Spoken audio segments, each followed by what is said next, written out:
Yeah. Okay.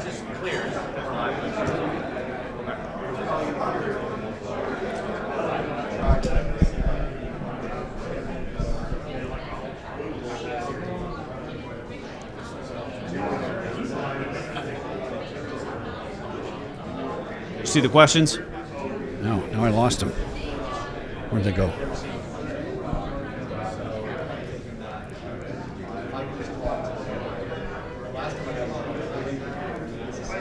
Oh, there they are. Okay, good. All right, everybody, sorry about that little delay here. Live here at RVAsec 2022, 2018. My next guest, a couple FBI agents. Excellent guys. I'm glad you're here talking to us. Give us your name, starting from this side. Supervisor Special Agent Chris Cope. And you? Special Agent Michael French. With the FBI. Now, are you guys with a specific division in the FBI? Yes, we're with Cyber Division. Cyber Division. Yes, out of the Richmond field office. Right. Excellent. Now, let's talk about your message you're trying to get out to the audience. Many people don't know in private business that the government wants to engage and help you guys. So tell us about that. Yeah, so the FBI, we're the lead agency in the United States for investigating cyber incidents. So, our message here today was to get out in front of these IT professionals, cybersecurity professionals, tell them a little bit about the FBI. There's a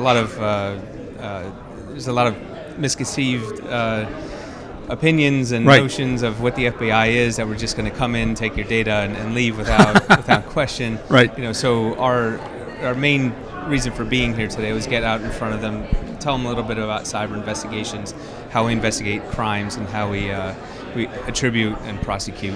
Now, Michael, how long have you guys been doing this? Not you personally, and then the Bureau. It'll be 18 years for me in September. 18? Wow. You should be in the Smithsonian. Yeah, coming soon. Wow, that's fantastic. Right there beside the dinosaur. And the Bureau's had a division doing this for how long? I'm sorry? How long has the Bureau been doing it? Cyber Division been around? 20 Cyber Division? years? 20? Yeah, easily 20 Not too years. much longer than I have been. About the same? Okay. Yeah. And then, now, isn't an organization you guys kind of helped found, was that InfraGard? Yes. InfraGard's one of the programs that we run for engaging out of the different field offices of the FBI, engaging the local folks on various cyber and other types of topics relevant to the FBI. Now, for people that don't know what that does, explain that to me, Chris. Yeah, each of the 56 field offices has a InfraGard program, and what the purpose of that is to bring private and public sector together, facilitated with the FBI.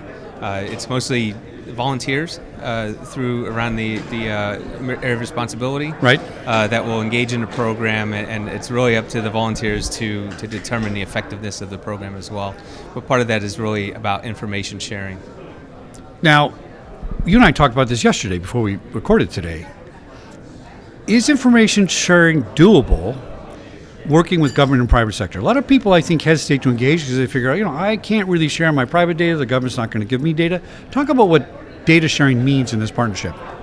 So, yeah, data sharing, it again, that's kind of the reason we're here is to try to get out in front of those who are kind of in the front lines of the visibility into seeing cyber crimes, that sort of thing. So, we want to receive the information as soon as possible before somebody becomes a victim. So if we can get indicators of compromise, we can share that with our intel folks, and we have any number of products that we can provide to provide those indicators to private industry so that they can help protect their networks and harden their We regularly security. publish intelligence products through IC3.gov, our Internet Crime Complaint Center. We do a lot of joint bulletins that we release with DHS CISA on various types of CISA, good organization. Yeah. Yeah, we see lots of intrusion activity through our collection they get. And, when we release that stuff, we're not putting victims' names out, right? We're anonymizing that and saying, hey, this is the type of activity we're seeing targeting networks and specific organizations or types of organizations. So based on what you're seeing nowadays, and I mean, everything's crazy, it's insane, what recommendations can you give companies on how to protect themselves, or really how to start protecting themselves? Because a lot of people still aren't engaged in the private sector. They're just waiting for a breach, then they're going to do something about it, and that's too late. Yeah, probably the number one thing is to have a plan, have an incident response plan.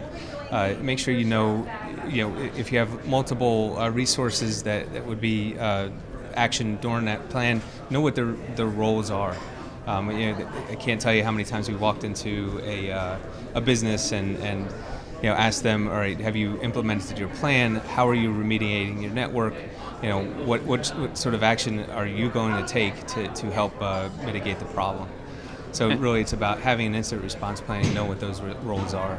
And part of that plan's preparation. It helps you understand what's on your network, coming up with a good patch strategy. So, hey, we've got this type of equipment on our network, making sure that it's being tracked when critical vulnerabilities are identified and when the vendors put out those patches, that the patches are being applied appropriately, that you're segmenting your network, that you're really understanding what your assets are and what your vulnerabilities are. And it's also a good time to engage with your local FBI point of contact, right? Build that relationship so when something bad does happen, you've already got a relationship, you've got somebody you can call, you can engage us right away so that we can be there to work with you to figure out what happened, how it happened, and who did it. And we're not here just to respond to an incident. We're here to be stewards of information for your company. Yeah. So, you give us a call, we can come out, do presentations on BEC's current cyber threats, that sort of thing, kind of get out in front of the problem before it becomes a major incident. You're kind of like my government consultant. Yes, sir. Now, to that end, if I'm a victim of a cybercrime, what can I expect from the FBI? So, if you give us a call, you have an incident, and we're going to talk to our other law enforcement partners, state police, DHS if necessary. We're going to come up with a plan on how we're going to respond. We'll get on a call with you, the victim, kind of figure out what the threshold or what the size of the threat is, how it's affected your company, and then we'll start to plan resources to come and assist with collecting evidence. I did a couple of cases of first impression way back in the day for denial of service attacks, and there's a great law. It's it's federal law, USC code. It's something about the wiretapping something or other code, right? It was so old, it was about phone lines, but now it applies to cyber. Yep.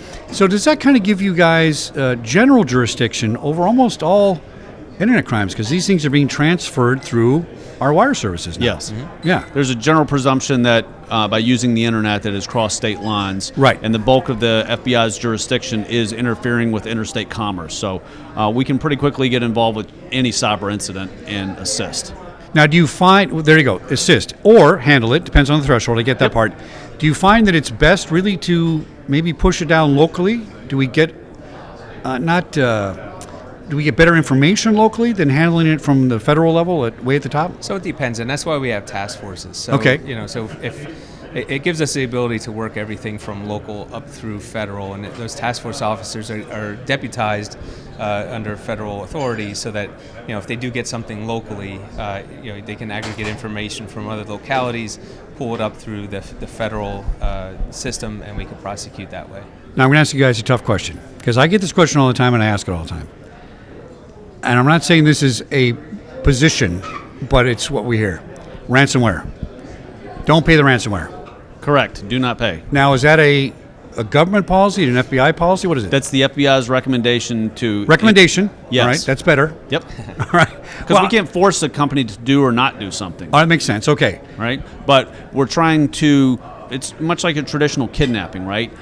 In countries where kidnapping's rampant, I should say. Right. You caught me a little Freudian slip there. But it is so because people pay. And when you're incentivizing bad actors to continue that activity because it's profitable, they will continue to do so. And ransomware is the new virtual version of that. And by paying the ransom, you're incentivizing them and showing them that, yeah, this is profitable. There's no reason why I should stop. So since it's a recommendation, given the situation, it could be that somebody pays.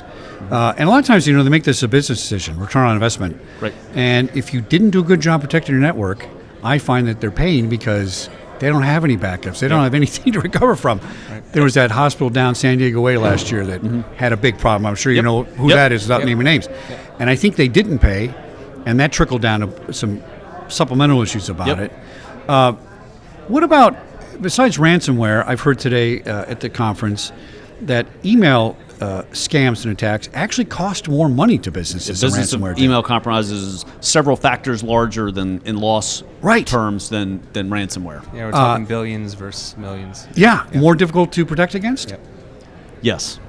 And a lot of it's driven by social engineering, right? It's still traditional. Probably 90% of what I see for business email compromise is simply registering a domain that's very similar to a company's real domain and corresponding with the target and asking them to make the change and looking just legitimate enough that with that proper policies in place, the changes are made, the money's sent out. It's a very easy crime to facilitate, low cost of doing business, and highly profitable.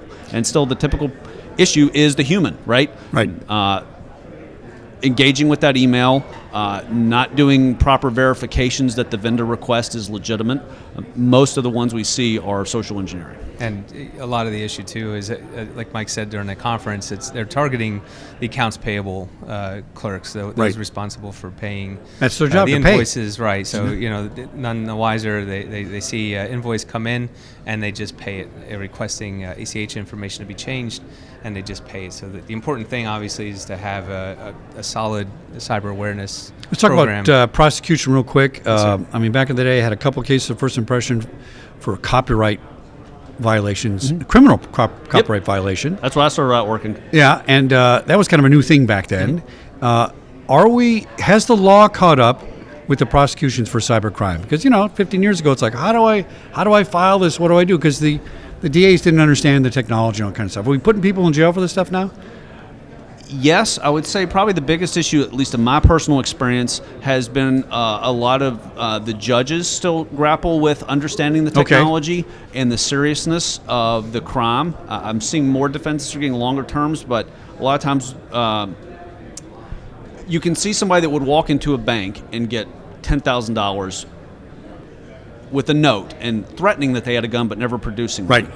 They could get 10, 20 years in jail. I've had individuals who have been responsible for $2 million in loss through a virtual cybercrime to a real victim, and they took a plea for 18 to 24 months, but the judge only gave them 3 months to serve. In the sentencing of it, because again, the judge is not weighing it that serious, and that was probably 8-9 years ago. But in general, that's probably the problem, is the not understanding the seriousness and the impacts that it has on the victim. And our laws are 20-30 years old for most of the cyber crimes. And I know there's a case coming up soon. I just saw an article the other day questioning, is this particular case going to show that the law hasn't kept up and this person's not going to get prosecuted. Well, that code, I can't remember the code, but they still call it the anti-wiretapping law that applies to cyber now. Yeah. They should at least change the title of it and stuff. The bulk of our investigations comes down to Title 18, Section 1030. Okay. It's all the computer usage, fraud, and exceeding authority, all that sort of stuff. Yeah, there's another good one. I think it was California or federal that anybody that uses an employer's computer for a use other than designated by the company is guilty of a felony. That's a great section. That falls under 1030 of exceeding your authority. Yeah. That, hey, I'm just an accounts payable person, but I stole an administrator password and I downloaded a bunch of information, or I deleted data off the system because I got fired and I was unhappy. Yeah. We used to go after people watching porn at the studio on that, because in a TV station, you can't have porn anywhere on the network. It's just a bad combination, right? Yep. And we would fire people with that section, say, listen, we can prosecute you, or you can get fired. Which one do you want to do? And it had some teeth to it. It was very good. Gents, good story, good information. I want you to come back on my show anytime you want. Any bureau in the country can come on, locally, nationally, and talk about this stuff, because I want to help you guys get the word out. It's so important. And I think a lot of people don't realize that you guys are extending the olive branch to help people and get out here. And I think that's really important. We appreciate you having us today. Thank you. Any particular website they could go to get specific information about the cyber stuff? IC3.gov is the best place, and also FBI.gov. All right, excellent. Thanks for coming on Security Guy TV here at RVAsec 2022. Thanks, guys. Thank you.